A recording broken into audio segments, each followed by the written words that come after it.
운과 기회에 대한 명언이 대단히 많습니다. 그런데 운에 대해서 뭐가 운인가에 대해서 아주 명확한 명언이 하나 있는데요. 운은 운은 우연의 모습으로 다가온다. 모습으로 다가온다는 명언이 있습니다. 그러니까 이 운은 요란스럽게 다가온 것이 아니고 우연히 지인을 통해서 무슨 얘기를 들었는데 그 인포메이션이, 그 정보가 운이 될 수가 있어요. 그런데 그것이 운인가 아닌가는 누가 판단해야 되느냐면 자기가 판단해야 돼요. 이 운은 동양에서는 이걸 운이라고 그러는데 이건 움직일 운자입니다.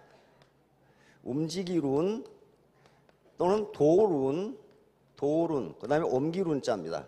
그러니까 동양에서 운은 뭐라고 봤냐 하면은 어느 사람에게 고정되어 있는 것이 아니고 계속 돌고 움직이고 어디론가 옮겨간다, 그 말이거든요. 그런데 그럼 누가 운이 있느냐 하면은 운은 우연의 모습으로 자기에게 다가오는데 그것이 운이라는 것을 알고 잡은 사람만 행운이 있어요. 그때 행운이 그 사람에 갑니다.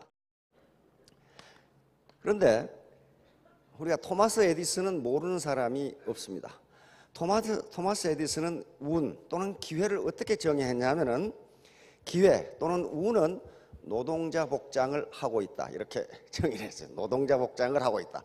운이요, 화려한 옷을 입고 있다면 다 그걸 잡겠죠. 그렇죠? 다 알아. 그런데 기름때 묻은 노동자 옷을 입고 있는 게 운이에요. 운은 그렇게 화려하지 않습니다. 그것이 운인 줄 알아보는 사람은 성공을 합니다. 애터미처럼 세상에 이상한 집단은 없어요. 이런 단체는 존재하지가 않습니다. 여기는 진입과 퇴출의 자유가 있어요. 하고 싶으면 하고 말고 싶으면 말고. 그럼 다른 네트워크는 그렇게 하느냐? 그렇게 안 해요. 거기는 진입비라는 게 있어요. 회원이 되고 싶으면 돈을 내고 등록해야 되고, 이 강의를 듣고 싶으면 강의료를 내야 돼요. 공짜로 못 썼습니다.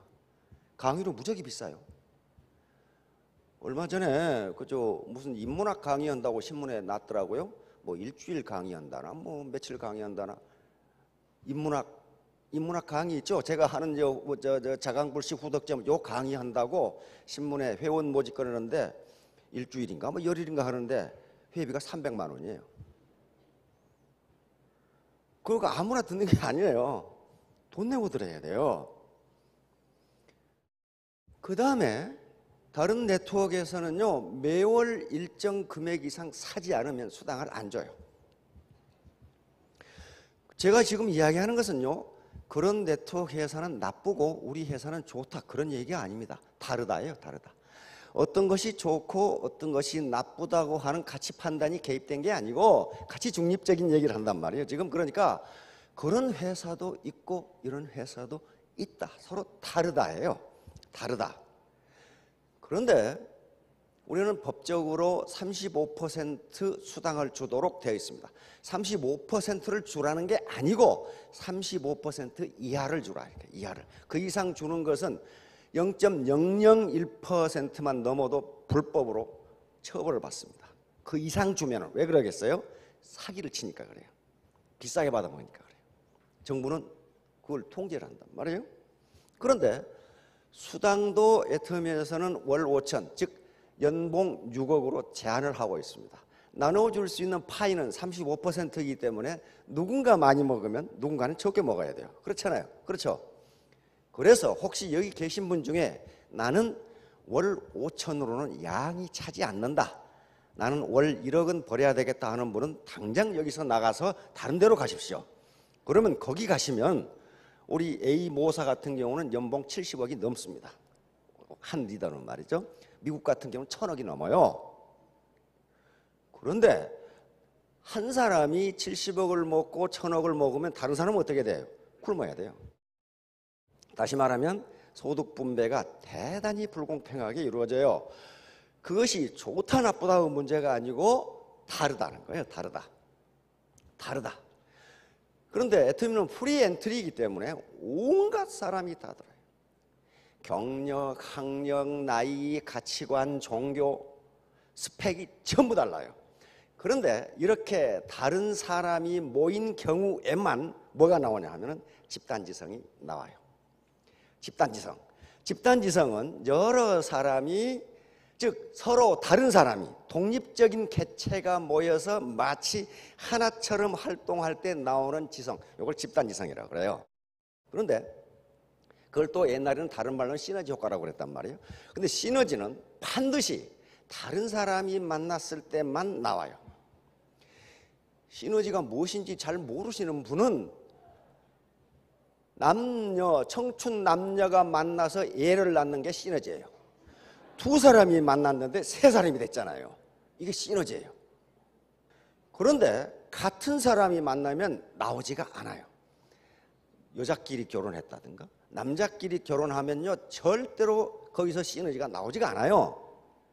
이세가 나오질 않는다고요. 1 플러스 1이 2로서 끝나는 거지 3이 되질 않고 4가 되질 않아요. 그러니까 애터미처럼 여러 가지 가치관과 나이와 성별과 캐리어가 다른 분들이 모인 경우에만 시너지가 나와요. 똑같은 생각을 하고 있는 사람이 모이면요 절대로 시너지가 나오지 않습니다. 피터 생게라고 하는 학습 조직 이론의 대가가 있습니다. 그분이 한 얘기가 똑같은 생각을 하고 있는 IQ 160짜리가 모이면 거기서 나오는 성과는 IQ 60밖에 안 된다, 그렇게 얘기했다. 똑같은 생각을 하고 있어. 남녀가 같이 모이면 시너지가 엄청나게 나와요. 남녀는 구조적으로 다르게 돼 있거든요. 특히 우리나라 여성들은요 시너지가 무지무지하게 나옵니다. 물론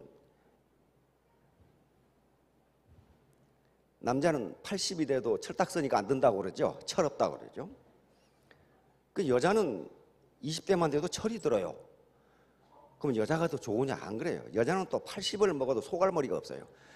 그렇기 때문에 똑같아. 철딱선이 없는 남자와 소갈머리 없는 여자가 같이 살아야 그 시너지가 나온단 말이에요.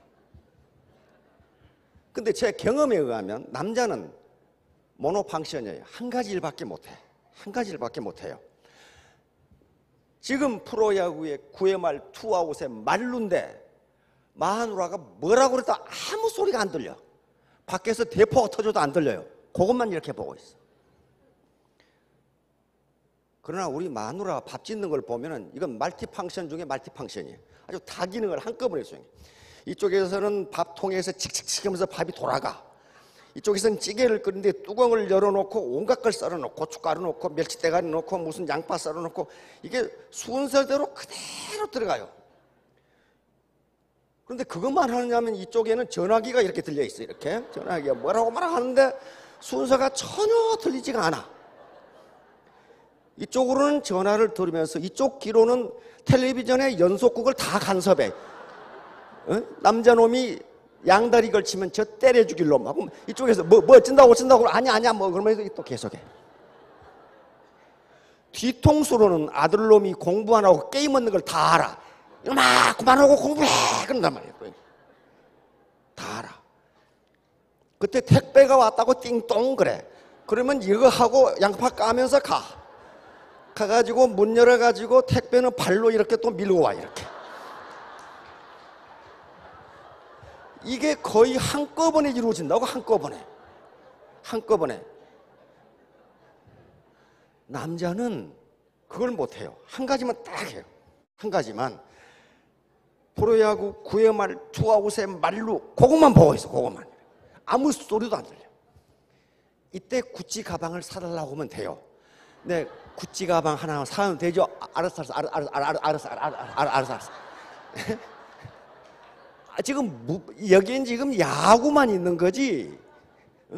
야 이거 투아웃에 말루에 투스트라이크다. 요것만 있는 거지. 구찌고 뭐 십지고 그건 전혀 들리지가 않아요 이게. 그때 그 기회를 이용하라고. 이런 말티팡션을 하는 분들이기 때문에 남녀가 이와 같이 전혀 스펙이 다른, 가치관이 다른, 연령이 다른, 세대가 다른 분들이 만나면 시너지가 나오기 때문에 여기 나와 있는 분들처럼 고소득자가 될 수 있어요.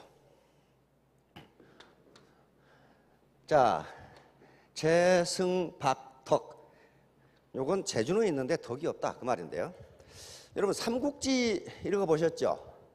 요 삼국지는 중국 24사 중에 정사로 들어가 있는 진수라는 대학자가 쓴 역사서입니다. 삼국지 연의는 삼국지 이야기 그 말이에요. 삼국지 이야기. 그러니까 이거 뭐예요? 이야기예요, 이야기. 그러니까 이것은 삼국지 연의는 팩트가 아니고 역사적인 사실이 아니고 팩션이에요. 팩션. 팩션. 이것은 어떤 역사적인 사실 플러스 픽션이에요. 작가가 만들어낸 이야기예요. 이야기. 자, 그러면 이 삼국지는 정사인데 한나라 말기에 혼란스러웠을 때 조조의 위나라, 손곤의 오나라, 그리고 유비의 총나라가 천하의 주인 자리를 놓고 다투던 시기의 이야기입니다. 그렇죠? 근데 삼국지면 누가 생각납니까? 제갈량, 관우, 장비 이게 떠오르지 하우연, 하우돈, 수운욱, 사마중달 별 기억이 안 나죠?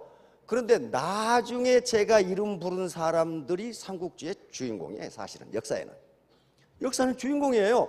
조조가 이 진수의 삼국지 정사에는 누가 정통이냐 하면 조조가 정통이에요. 조조를 중심으로 되어 있어요. 그런데 어떻게 삼국지 연의에서는 유비, 제갈량, 관우, 장비가 주인공으로 되어 있느냐 하는 문제예요. 이상하잖아요. 그리고 사실은 조조의 위나라가 한나라로부터, 조조의 아들 조비가 한나라 헌제로부터 제위를 선양받아서 위나라의 황제가 됩니다. 조조가 사실상 황제였는데 조조는 의리를 지키기 위해서 황제 자리를 허수아비 같은 헌제에게 그냥 놔둬요. 그리고 자기가 통치를 합니다. 조조 아들에 와서 공식적으로 한나라가 멸망하고 위나라가 천하를 차지합니다. 그러니까 진수의 입장에서는, 사학자의 입장에서는 누가 정통이냐면 조조가 정통이에요. 유비나 관우나 제갈량이나 그리고 장비는 변두리 인물에 불과하다고요. 그런데 어떻게 삼국지 연의에서는 그 사람들이 주인공으로 등장하느냐 하는 문제예요. 자, 이 삼국지 연의를 썼다는, 삼국지 이야기를 썼다는 나관중은요, 원나라 말기에서 명나라 초기에 살았던 인물인데 이 사람이 누군지에 대해서 잘 몰라요. 물론 글을 쓴 게 있습니다. 대학자라든가 대문필가라든가 큰 벼슬을 했다는 그런 인물이 아니에요. 그렇다면 무슨 얘기냐 하면은 삼국지는 나관중이 쓴 것이 아니고 나관중이 백성들, 즉 입에서 입으로 구전되어 장바닥에 구전되어 나오는 이야기를 나관중이 정리했다. 그렇게 학자들은 보고 있어요. 다시 말하면 우리 심청전, 춘향전 누가 썼어요? 아무도 쓴 사람이 없어요. 그런데 그게 계속 입에서 입으로 전해 내려와서 이야기가 됐고 나중에 글을 아는 사람이 그 얘기를 글로 옮겨 썼을 뿐이지 그 사람이 저자가 아니에요. 그렇잖아요. 흥부전 쓴 사람이 없어요. 그러나 그 스토리가 있단 말이에요. 그러면 나관중은 어떤 사람이냐 하면은 삼국에서 그 당시에 삼국시대에서 나관중이 이 이야기를 쓸 때까지는 1000년입니다. 1000년. 1000년 동안에 중국에서 국민들, 즉 백성들이, 민중들이 그때 이야기를 입에서 입으로 구전되어 온 것을 나관중이 옮겨 적은 거예요. 그렇다면 삼국지 연의 속에는 뭐가 들어있습니까? 민중들, 백성들의 역사관이 들어있어요. 백성들은 역사를 어떻게 보느냐.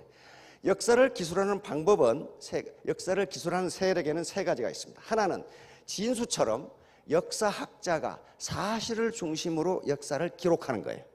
이런 역사가 있어요. 그런데 역사학자가 기록한 것도 다 같지가 않아요. 왜 그럴까요? 역사를 기록한 역사학가, 즉 역사학자의 자기 사관이 있기 때문에 자기 사관대로 기록을 해요.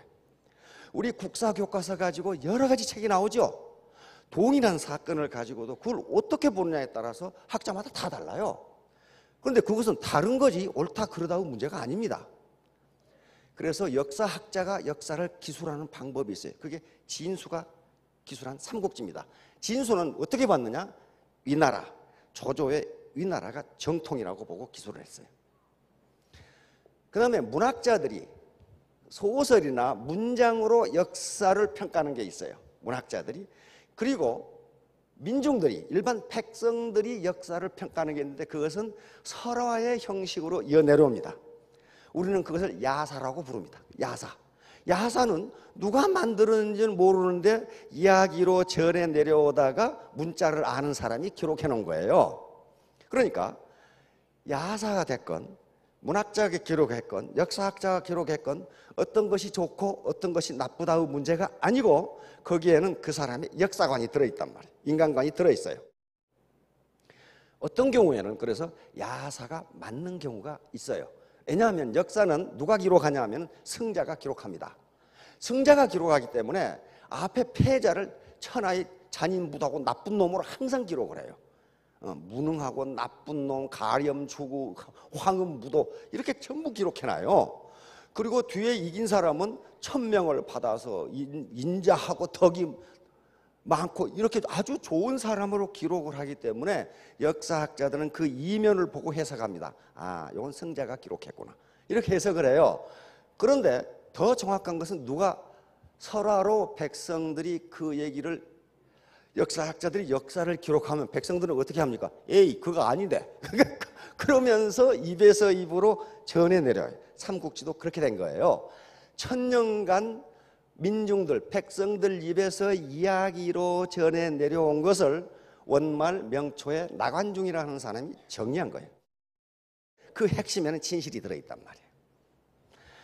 자, 그러면 어째서 일반 민중, 일반 백성은 조조가 정통인데 유비를 정통으로 보고 유비와 간우와 장비, 조자룡, 마초, 황충 요 5호 장군을 중심으로 삼국지를 썼을까 하는 거예요. 삼국지를 또 펼치면 뭐가 나옵니까? 도원결의, 삼형제, 유비, 관우, 장비가 삼형제가 도원결의하는 장면부터 나와요. 그러니까 이 세 사람이 주인공이다 그렇게 탁 나온다고요. 그 주인공 아니거든. 역사적으로는 주인공이 아니에요. 조조가 주인공이에요. 조조는 대학자입니다. 대시인이고 대문학자예요. 삼조라고 그래서 조조 아들 조비, 조식을 삼조라고 할 정도로 문학에 뛰어난 사람들이에요. 아주 위대한 학자들입니다. 그런데 그 사람들이 아니고 약간 2% 부족한 것 같은 유비를 주인공으로 해놨단 말이에요. 왜 그랬을까 하는 거예요. 여기에 그 이유를 한번 따져보도록 하겠습니다. 삼국시대에 유비는 힘이 없었습니다. 그래서 한중이라는 땅, 지금 저쪽 사천성 그쪽이죠. 그쪽에 산중에 집거를 해서 세력을 키워서 조조를 치려고 그랬어요. 그러니까 조조로서는 미리 이 환부를 도려내야 하기 때문에 40만의 군대를 이끌고 한중을 포위를 합니다. 근데 한중 땅은 그렇게 호락호락하게 점령할 수 있는 땅이 아니에요. 워낙 지세가 험하기 때문에. 자, 그런데 조조가 어느 날 군막에서 이 고민에 쌓였어요. 이걸 40만 대군을 이끌고 와서 척을 치자니 그렇고 안 치자니 그렇고 이때 추사병이 조조에게 뭘 갖다 줬냐 하면은 개탕, 닭도리탕을 갖다 줬어요. 닭도리탕을 저녁 식사로 갖다 주니까 조조가 그걸 이렇게 보고 있어. 보고 있는데 먹지 않고 보고 있다가 마침 조조 휘하에 아주 맹장이 있죠. 하우돈이라는 장수가 숭상 오늘 저녁에 군호를 뭘로 할까요? 하고 물어왔어요. 군호라는 게 암구호입니다. 저녁마다 군대에 암구호가 있죠. 처녀 그러면 저쪽에서 총각 그러면 맞다 통과시켜 이렇게 되는 게 암구호예요. 그런데 하우돈 장군이 승상 오늘 저녁에 군호를 뭘로 할까요? 그러니까 조조가 닭을 보고 있다가 게륵게륵 그랬어요. 게륵게륵. 우리 잘못 들으면 끼륵끼륵 이제 그렇게 된단 말이에요, 이게.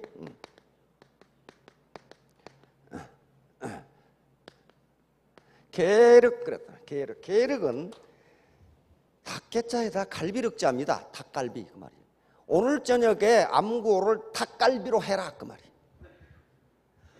그러니까 하우돈 장군이 자기 휘하 부대에 오늘 저녁에 구호는 게륵이다 하고 알렸어요. 장교들한테. 그런데 조조의 참모 중에 양수라고 하는 사람이 있습니다. 양수는 아주 천재입니다.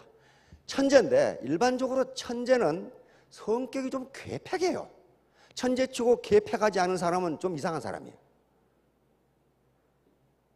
그런데 하우돈 장군으로부터 오늘 밤에 군호가 게륵이라는 말을 듣고 양수라는 조조의 참모, 조조의 책사 머리를 돌려서 자기 예하 군사들에게 내일 철수할 테니 짐을 싸라고 명령을 합니다.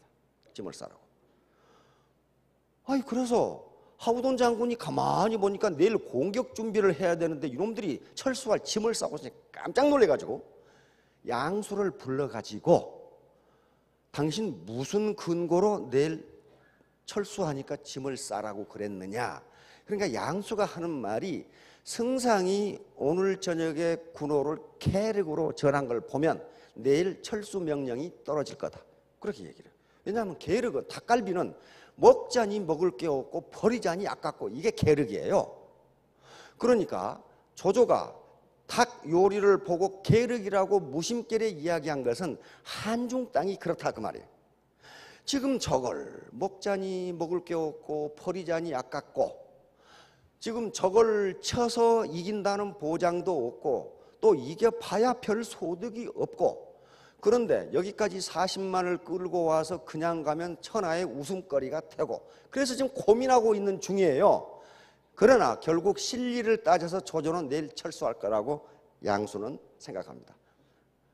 그런데 조조가 그 고민에 빠져가지고 혼자 순찰을 하는데 이놈들이 자기 명령도 없이 철수할 군장을 싸고 있거든.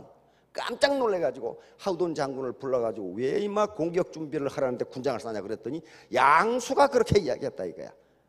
양수는 승상의 가슴 속까지 다 보고 있다 이렇게 이야기합니다. 그런데 조조는 양수를 잡아다가 군대를 혼란시켰다는 이유로 참수를 해서 효수를 해버립니다. 이때 양수의 나이 겨우 30대 중반이었어요. 그러니까 그걸 죽여가지고 효수란 것은 머리를 요 몽둥이에 매달아 놓는 거예요. 그 잔인한 짓을 했어요. 그런데 조조가 왜 그랬느냐 하면은 진작부터 양수를 죽이려고 그랬어요. 왜냐하면 자기보다 똑똑해. 자기보다 뭐든지 빨리 알고 조조가 A라고 말하면 양수는 조조의 속이 무엇이라는 걸 훤히 알아. 자기 속을 들여다보니까 이 자식을 죽여야 되겠다고 생각했는데 마침 걸렸어. 그래서 죽인 거예요. 자, 이 이야기를 후세 학자들이 쓰면서 양수한테 재승박덕이라고 씁니다. 재주는 있는데 입을 너무 가볍게 덕이 없어 놀렸다. 그런데 민중들은 어떻게 보느냐 하면은 조조가 덕이 없다고 보는 거예요. 그 똑똑한 놈을 포용하지 못하고 그 천재는 괴팍한데 그걸 포용하지 못하고 30대 중반에 죽여버립니다. 자, 그런데 유비는 어떻게 했느냐 합니다. 유비는요 제갈량을 얻기 위해서 어떻게 합니까? 삼고초려를 하죠. 여러분 유비가 삼고초려했다 그건 다 아는데 그게 얼마나 어려운가에 대해서는 잘 몰라요. 유비는요 한나라 고조 유방의 후손입니다. 그러니까 뭐예요? 한나라의 황손이에요. 황손이라고요. 황태자예요. 태자는 아니지만 황손이에요. 거기다가 총나라의 군주예요. 왕이에요. 이 왕이 와룡선생, 와룡강이라는 바위 밑에 초가집을 짓고 살아서 사람들이 제갈량을 와룡선생이라고 불렀어요. 이 와룡을 찾아갔어요. 그것도 장비하고 관우를 이끌고 갔어요. 간다고 통보를 하고 갔는데 황손이자 군주가 왕이 너를 만나러 가겠다고 갔는데 제갈량은 어떻게 했어요? 가버렸어. 근데 이때 유비의 나이가 46세고 제갈량의 나이가 26세예요. 46세 된 왕이, 46세 된 황손이 26세 된 백면서생을 찾아간 거예요. 그런데 이 백면서생은 온다는 걸 알면서도 나가버렸어. 안 만났어요. 누가 화가 났겠어요? 성질이 무지하게 그만 장비가 화가 나서 형님 앞으로 오지 마십시오. 내가 이 자식을 잡아서 오랏줄로 묶어가지고 끌고 가겠습니다. 참아라. 두 번째, 그래서 이제 그때는 편지를 써놓고 옵니다. 그러면 황손이자 청나라 군주가 편지를 써놨으면 지가 지발로 찾아와야 되겠죠. 안 오니까 그 동자가 제갈량 와룡 선생이 집에 오셨습니다. 그 전가를 듣고 가지요. 그때는 지금처럼 엄동설안이었어요. 엄동설안에 삼형제가 터덜터덜 갔는데 또 어디로 온가 사라져 버렸어. 장비가 화가 얼마나 났겠어요. 장비는 원래 그 돼지고기 잡아서 장바닥에 파는 사람이었거든. 그러니까 이놈의 새끼 말이야, 이게 잡아서 내가 간을 내먹어 버린다고 고함을 그럴만하죠. 이게 지금 말이죠, 황손이자 나이가 46세인 군주가 26세인 백명서생을 찾아가는데 이 자식 간다고 통보를 했는데 가버렸어. 근데 유비는 동생들을 타둑타둑 해가지고 또 가지요. 이듬해 봄에 또 가요. 봄에 가니까 어떻게 하고 있었어요? 제갈량이 집에 있는데 이놈의 자식이 낮잠을 자고 있어. 낮잠을. 그러니까 장비가 화가 나가지고 이놈의 새끼 내가 가서 내 불을 싸질러 버리겠다고. 그럼 그래도 안 일어나는가 보자. 그러니까 또 유비가 관우하고 장비를 살인문 밖에 있게 하고, 지금 그때 그림으로 나와 있는 거 그게 나와 있죠. 살인문 밖에 나가 있게 하고 유비만 돛돌 밑에서 잠을 깰 때까지 기다리는데 이놈의 자식이 한나절이 돼도 안 일어나. 제갈량은 지금 유비가 돛돌 밑에 서 있다는 걸 아는 거예요. 자는 척하고 있는 거고 유비는 속는 척하고 서 있는 거고. 그런데 한나절 후에 일어나가지고 아니 오셨으면 진작 오셨다고 말씀을 하시지요 이랬단 말이에요. 그러니까 유비는 속으로 다 암시롱 그러면서 둘이 독대를 합니다. 독대를 하는데 이때 제갈량이 이야기한 게 천하 삼분지계를 이야기합니다. 천하 삼분지계. 중원을 차지하고 있는 조조는 천시를 얻었습니다. 따라서 그 세력을 범할 수 없습니다. 이쪽 강동 또 강남 지역 양자강류역 지금 강소성 지역을 차지하고 있는 손고는 대대로 그 지역에서 임금을 했고 왕을 했고 민심을 얻고 있기 때문에 그 지역을 범할 수 없습니다. 그러면 현재 주인 없는 땅은 이쪽 촉당, 다시 말하면 환중 땅, 요 산중 여기밖에 없습니다. 그래서 천하를 3분해서 가지고 있다가 여기서 한고조 유방이 힘을 길러서 항우를 격파하듯이 나중에 조조를 격파하면 천하의 주인이 될 수 있습니다. 이 천하 3분지계를 받아들이면 내가 군사가 되고, 군사, 그러니까 군의 스승이니까 장군들을 통솔하는 장군 중에 장군이 되겠다. 그렇지 않으면 나는 그만두겠다. 유비가 어때요? 2% 부족하니까 오케이 해가지고 받아들이죠. 삼국초려가 그렇게 된 거예요. 그러면 조조하고 양수를 비교해 보세요. 양수는 제갈량과 버금가는 인재입니다.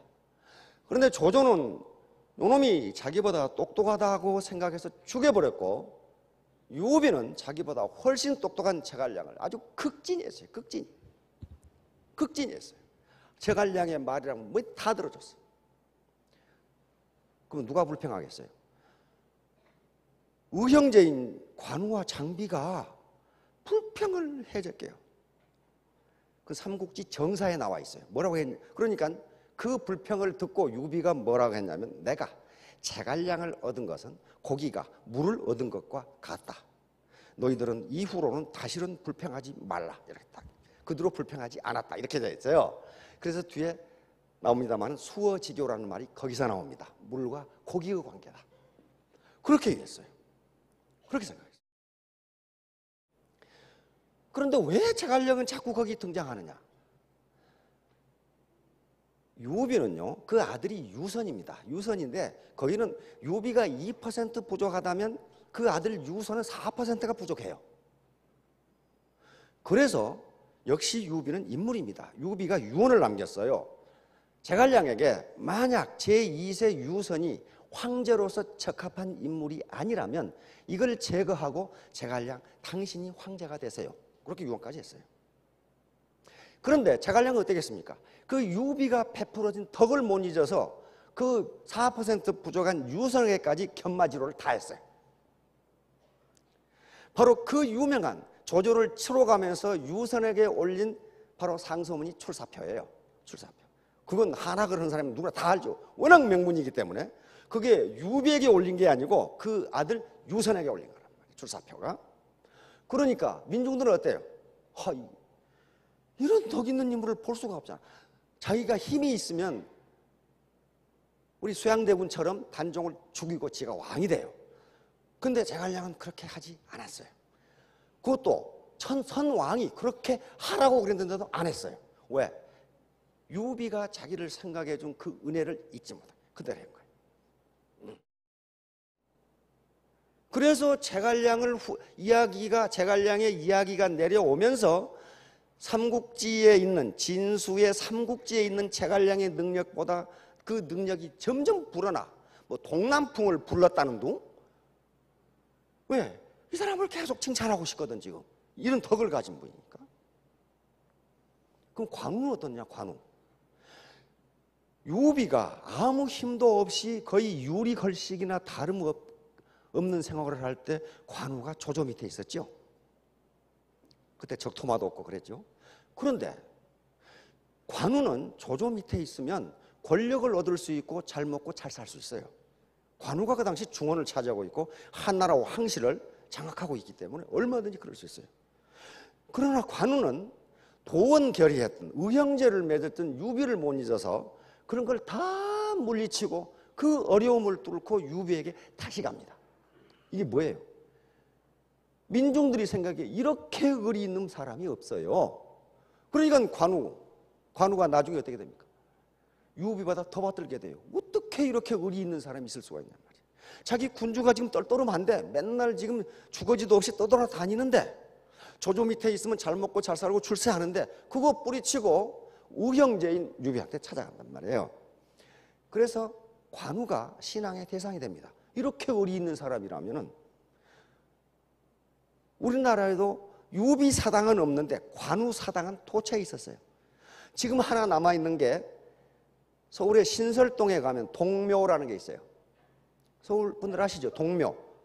그게 동관묘입니다. 동쪽에 있는 관우 사당이라 그 말이에요. 그러니까 과거에는 다 있었어요. 동서남북에 관우 사당이 다 있었어요. 이렇게 의리 있는 분. 자, 이렇게 되니까 유비하고 조조하고 비교해 봤어요. 유비가 능력은 떨어질지 모르지만은 제갈량이라고 하는 인물, 유비는 조조는 양수라고 하는 뛰어난 인재를 죽였어요. 근데 유비는 끝까지 후원을 해주고 내 아들이 틸틸하면은 당신이 황제가 되라고까지 해줬단 말이에요. 그런데 제갈량은 그걸 안 했어요. 왜? 선조, 다시 말하면 소열제, 명심보감에 소열제라고 나오죠. 한나라 소열제 그렇게 나와요. 소열 황제가 자기에게 베풀어진 은혜를 그 아들에게 갚은 거예요. 그러니까 민중들은 어때요? 기가 막히게 받들 수밖에 없어요. 관우도 똑같아요. 이렇게 되니까 진수라는 사람이 쓴 삼국지 연의에는 느닷없이 유비와 관우와 장비가 주인공으로 등장해버려요. 민중들은 역사를 그렇게 봤단 말이에요. 즉 덕 있는 사람을 항상 가운데 둔다. 덕 있는 사람을, 덕이 없는 사람은 아무리 능력이 뛰어나도 아웃사이더로 뒀다. 그것이 사실과는 달라요. 히스토리컬 팩트하고는 다르지만은 그렇게 보았다는 거야. 그러니까 이것은 맞고 틀리고 문제가 아니고 단지 다른 거예요. 역사를 보는 눈이 다른 거예요. 그러므로 지금 현재 우리 국민들, 우리 백성들의 생각도 똑같을 것이다 말이에요. 재승박덕. 체주는 있는데 덕이 없는 사람은 나중에 사람이 따르질 않아요. 자, 현대사회도 이런 사람이 있어요. 권력을 가지면 이런 사람이 있단 말이에요. 높은 자리에 있을 때 덕을 베풀지 못하는 사람은 이 사람이 권력을 잃으면 주위에 사람이 없어요. 사람이 없어진다. 자, 마더 테레사 효과. 지금까지 적덕 여경이라든지 적성 여경, 다시 말하면 선이나 덕을 베풀면 자기가 베푼 것 이상으로 자기에게 돌아오는 것이 있다. 요걸 그냥 옛날 고전에서 이야기하는 선하게 잘 살아라, 그 정도로 그 정도일 것이다, 그렇게 이해를 했는데 최근 미국 학자들에 의해서 그것이 사실이라는 것이 밝혀지고 있다. 이게 지금 마더 테레사 효과인데요. 요 맥클랜드 교수라고 하는 저명한 사회심리학자가 있습니다. 이분이 1980년대에 매우 인상적인 실험을 하게 됩니다. 하버드 대학생, 하버드 의과대학과 협조를 해서 하버드 대학생 132명에게 인도 캘커타에서 빈민 구제 활동을 하는 마더 테레사 수녀의 영상을 보여줬어요. 보여주고 난 다음에 침 속에 있는 항체를 검사했더니, 침 속에 항체가 있어야 병에 안 걸리거든요. 공기 중에 온갖 세균이 다 있으니까. 항체가 50%가 증가했어요. 그렇다면 어떻게 됐어요? 남의 선행을 보는 것만으로도 건강해진다. 다시 말하면 인간은 좋은 얘기를 들었을 때 몸이 건강해진다. 이와 같이 선행, 이렇게 지금 우리나라에서 수해 봉사 활동을 하죠. 요 금모기 운동이라든가, 요건 저쪽에 태안의 기름 누출 사고 때 자원봉사하는 분들입니다. 이런 사람들은 건강해진다. 그 결론을 내린 거예요. 건강해진다. 헬퍼스 하이라는 말이 여러분 인터넷에 치면 굉장히 나올 겁니다. 이 사람이 자원봉사를 하는 사람들이 어떤 형태가 되는가를 조사해 봤더니 앞에 맥클랜드 교수가 실험한 것과 똑같은 결과가 나왔어요. 우선 정신적, 육체적 스트레스가 감소되고 혈압과 콜레스테롤 수치가 저하되고 엔도르핀, 우리 뇌에서 분비되는 엔도르핀이라는 몸에서 분비되는 모르핀이죠. 이것이 3배가 증가하면서 면역 체계가 강화된다. 그래서 이 사람은 자원봉사 활동을 하는 사람은 하지 않는 사람보다 10배가 건강하다, 이렇게 결론을 내렸어요. 그러자 이렇게 인상이 험악한 프랭크 리스만 박사가 이제 자조 집단이 어떤가에 대해서 연구를 했습니다. 셀프 헬프. 자조 집단이라는 게 뭐냐 하면요, 동일한 고통을 안고 있는 사람들이 스스로 단체를 만든 거예요. 서로 돕고 정보를 교환하기 위해서. 예를 들면 당뇨병이 있는 사람들이 당뇨병 모임이라든지. 자, 그런데 이 자조 집단을 가만히 생각해 보세요. 자조 집단은요, 어떤 리더가 없어요. 동등한 자격으로 모였어요. 그 당뇨병을 앓고 있다는 이유 때문에 같이 모인 거예요. 그러면서 나는 어떻게 했더니 효과가 있다 하는 식으로 서로 정보를 주고받는 거예요. 일방적으로 누가 도와주는 게 아니라 도움을 주고받는 경우예요. 이 경우에 치료 효과가 어떤가를 연구한 게 이거예요. 그랬더니 일방적으로 도움을 받는 집단보다 도움을 주고받는 집단이 훨씬 건강하다는 결론을 냈다. 왜 그러냐? 셀프 에피커시라고 그러는데 자기 효능감. 이렇게 남에게 도움을 주면은 자기 효능감이 높아진다고 교육하게 돼 있어요. 교육심리학이. 그게 뭐냐면은, 나 같은 인간도 남을 도울 수가 있네, 이렇게 된다는 거예요. 자신감이 생겨. 자기 자존감이 생겨요. 나도 괜찮은 사람이네, 내가 가진 정보도 꽤 쓸만하네, 이렇게 되는 겁니다. 그러면 도움을 받는 사람의 태도, 도움을 받는 사람이 진정으로 고맙다는 생각을 하면은 그때 또 면역이 올라간다 그래요. 그러니까 도움을 주는 사람도 면역이 올라가고 도움을 받는 사람도 정말 고맙습니다. 진정으로 고마움을 느낄 때 그 올라가는 거예요. 몸이 건강해지는 거예요. 립서비스가 아니고. 사라 콜레스 박사인데 이 양반은 이스콘신 고등학교 졸업생 1만 311명을 지금 대상으로 연구가 계속, 이 사람들이 다 죽을 때까지 한 연구입니다. 그런데 여기에서 이상한 사실을 발견했어요. 남을 돕는 동기가 2가지가 있다는 거예요. 하나는 정말 수해를 입은 사람, 그 다음에 태안에 기름 사고를 당한 주민들이 불쌍해서 연민에 정말 사랑하기 때문에 적을 제거하지 않으면 안 되겠다고 생각해서 봉사를 하는 사람. 어떤 사람은 사진 찍어서 선전하려고 하는 사람, 내가 이런 사람이라고 하는 사람. 이 2가지 부류가 있다는 거예요. 그래서 2가지 부류의 사망이 어떻게 되는가를 봤더니 진정으로 봉사활동을 하는 사람은 사망률이 무지하게 낮아요.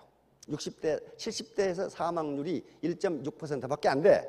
그런데 자기 좋자고 봉사활동을 하는, 자기를 위해서 봉사활동을 하는 사람은 사망률이 4% 가까워. 그러니까 자기를 위해서 봉사활동을 하는 사람은 봉사활동을 안 하는 것과 똑같다. 이런 결론을 내렸어요. 그 다음에 이제 또 무슨 실험을 했냐 하면은 대가를 받고 봉사를 한 것과 대가를 안 받고 봉사를 하는 경우에 어떻느냐 했더니 대가를 안 받고 봉사하는 경우에 항체가 훨씬 많이 늘어났어요. 대가를 안 받고. 그러니까 음덕양보라고 했듯이 남모르게 도우면은 아무것도 안 받는 것 같은데 대가로 뭘 받느냐? 건강과 장수를 대가로 받는다는 거예요. 그 돈 가지고 못 사요. 그렇죠?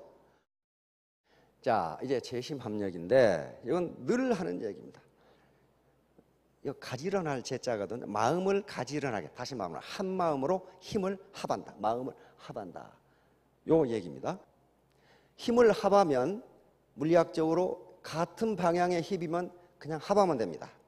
그러나 약간 방향이 다르면 요 각 시타만큼 이렇게 해줘야 됩니다. 그러니까 좀 작아져요. 그러나 힘이 반대 방향으로 작용하면 힘이 합력이 마이너스가 됩니다. 적어져요. 요거하고 똑같죠. 치고받으면 스폰서하고 파트너끼리 치고받으면요 힘이 시너지가 나오는 것이 아니라 역시너지, 엔티시너지가 나와요. 힘이 오히려 작아져요. 자, 재심합력 예기익장이라는 말은 여러 사람이 힘을 합하면 그 날카로운 기운이 점점 강해진다. 이런 거예요. 재심합력. 그래서 많이 본 사람들 같죠. 그럼 어째서 애터미 사업으로 소득이 매월 1,000만 원 버는 아줌마를 월천댁이라고 그러죠. 월천댁, 2천댁, 3천댁, 5천댁까지예요. 그렇게 될 수 있느냐는 거예요. 애터미 사업을 하는 개개의 분들은 평균적으로 유수한 기업의 사원들과 비교해서 인적 자본이 열입니다. 비교 열이에요. 결코 그 사람보다 인적 자본이 비교 우위라고 할 수 없어요. 평균적으로 그렇단 말이에요. 개인적으로는 비교 우위도 있을 수 있습니다. 평균적으로 그래. 그런데 어떻게 평균적으로 그들보다 소득이 빨리 증가하느냐? 이것은 지렛대 원리로밖에 설명할 방법이 없어요. 재심합력으로밖에 설명할 방법이 없어요. 이거 알키미데스인데, 알키미데스는 나에게 충분히 긴 지렛대와 지렛목을 주면 지구라도 움직일 것이다. 이 가능한 얘기예요.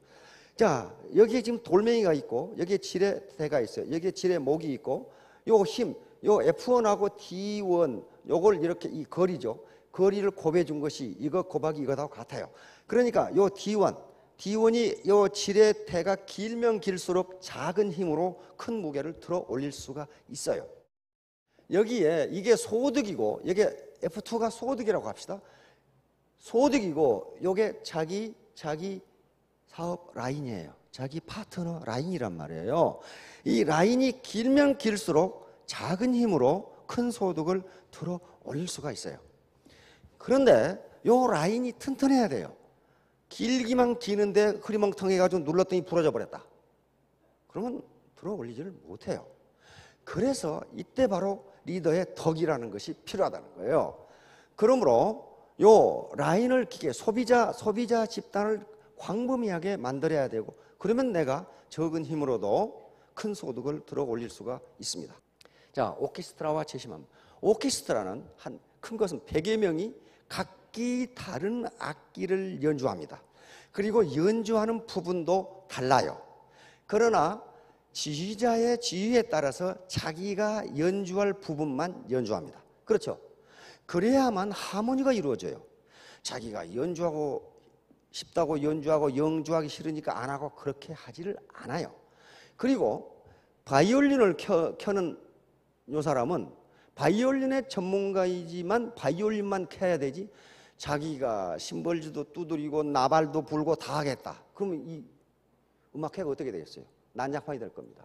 그렇듯이 리더가 할 일이 있고 각 파트너 자기가 할 일이 있는데 자기가 다 하겠다 또는 나는 안 하겠다 이렇게 되면은 하모니가 이루어지지 못하고 좋은 음악이 생산되지 못합니다. 좋은 음악이 소득입니다. 소득이 생산되지 못해요. 2인 동심 기리당금입니다. 두 사람이 마음을 합하면 그 날카로움이 새라도 자른다 그랬어요. 이게 시너지 효과예요. 그렇죠? 그런데 2인 동심이 아니고 다인 동심은 어떻게 되겠냔 말이에요.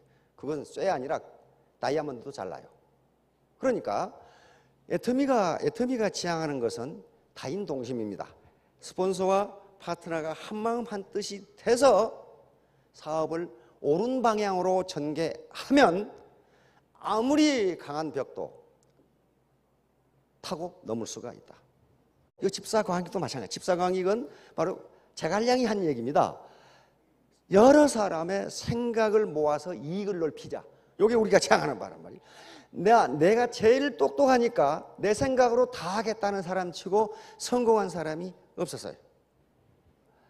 애터미 사업에서의 수호지교, 바로 파트너와 스폰서, 그리고 본사와 협력업체, 전부 수호지교의 관계입니다. 어느 하나가 없으면 절대로 성공할 수가 없어요.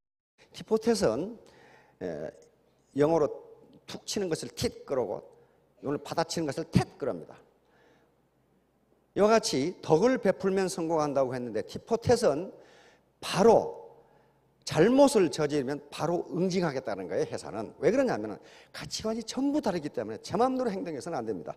티포텟의 원칙은 4가지가 있습니다. 첫째는 무조건적으로 받아들이고 법에 저촉이 되지 않는 한 무조건적으로 지원하고 협력한다예요. 두 번째는 규정을 어기는 경우, 자기 이익을 위해서 규정을 어기는 경우는 즉각 응징한답니다. 그건 용서하지 않습니다. 왜? 다수를 위해서. 그러나 반성하고 돌아올 때는 즉각 용서한다. 그리고 회사가 어떤 방침에 의해서 경영을 하는지를 분명하게 알게 해준다. 요걸 적용해야만 다 같이 공생할 수가 있어요. 한 몇 마리의 미꾸라지가 웅덩이 물을 흐리듯이 몇 사람의 반칙자가 전체를 깨버릴 수가 있어요. 그래서 티포텟을 적용하려고 합니다. 자, 결론 중심 특성입니다. 요건 최근 게슈탈트 심리학자들이 내린 결론입니다. 게슈탈트 심리학자는 전체는 부분의 합 이상이다. 과거 심리학자들은 전체는 부분을 산술적으로 합해 놓은 것이다. 이렇게 생각했는데 게슈탈트 심리학자는 그렇지 않다. 전체는 부분의 합 이상이다. 뭔가 좀 복잡하죠. 그 말은 처녀 총각이 만나서 합이 2가 아니고 아들을 낳으면 합이 3이다. 그 말이에요. 두 개를 합하면 그 합이 하나하나를 합한 2보다 커진다. 그게 게슈탈트 심리학들의 생각입니다. 그래서 결국은 태도가 중요합니다. 전부 자기 태도에 관한 문제예요. 이건 무슨 하버드 나와서 되고 안 나와서 안 되고 그게 아니고 내 마음가짐을 어떻게 하느냐. 그것과 관련이 있어요. 이게 애티튜드가 태도인데 서양 사람들이 알파벳을 이렇게 만들어 놨어요. 요거 알파벳 순서대로 합하면 100이 돼요. 묘하게 100이 되게 돼 있어요, 이게. 그런데 A는 ability, 능력입니다. 능력은 1%만 필요하다. 이건 에디슨이 한 얘기예요. 천재는 1%의 영감과 99%의 땀으로 이루어진다 그랬어요. 땀으로 이루어진다. 그 다음에 트러스트, 신뢰, 20점. 믿을 수 있는 사람이어야 돼. 스폰서가 파트너를 믿고 파트너는 스폰서를 믿어야 되는데 믿어야 된다가 아니라 본인이 믿음을 줘야 돼요. 그렇죠? 믿을 수 없는 사람을 어떻게 믿냔 말이에요. 자, 팀워크 굉장히 중요하죠. 팀워크의 재심 합력이에요. 재심 합력. 인테그리티, 성실성. 불성실한 사람은 안 됩니다. 템퍼런스, 절제. 낭비하거나 지멋대로 행동하는 사람, 자기 행동을 절제하지 못하는 사람은 성공할 수가 없어요. 유나이티드 하트, 합심. 이게 가장 커요. 유나이티드 하트, 이 재심 합력이에요. 재심 합력. 합심을 하지 않으면 결코 우리는 유수한 기업의 사원들보다 높은 소득을 올릴 수가 없어요. 왜? 개인별로는 생산성이 낮기 때문이에요. 그래서 딜리전스, 근면, 그 다음에 에티켓. 요거까지 다 합하면 애터미 사업자, 애터미 피플이 되고 신사숙녀가 되고 그리고 결국 100점 만점에 내년에 2000대, 그렇죠? 저년년에 5000대. 되시겠네요. 이 앞에 앉은 분들은 전부 미인들만 안 찬다. 이쁜 사람들만 이렇게. 자, 모두 남에게 덕을 베풀고 믿을 수 있는 분들이 돼서 전부 연봉 6억의 사장님들이 되시기 바랍니다. 예, 감사합니다.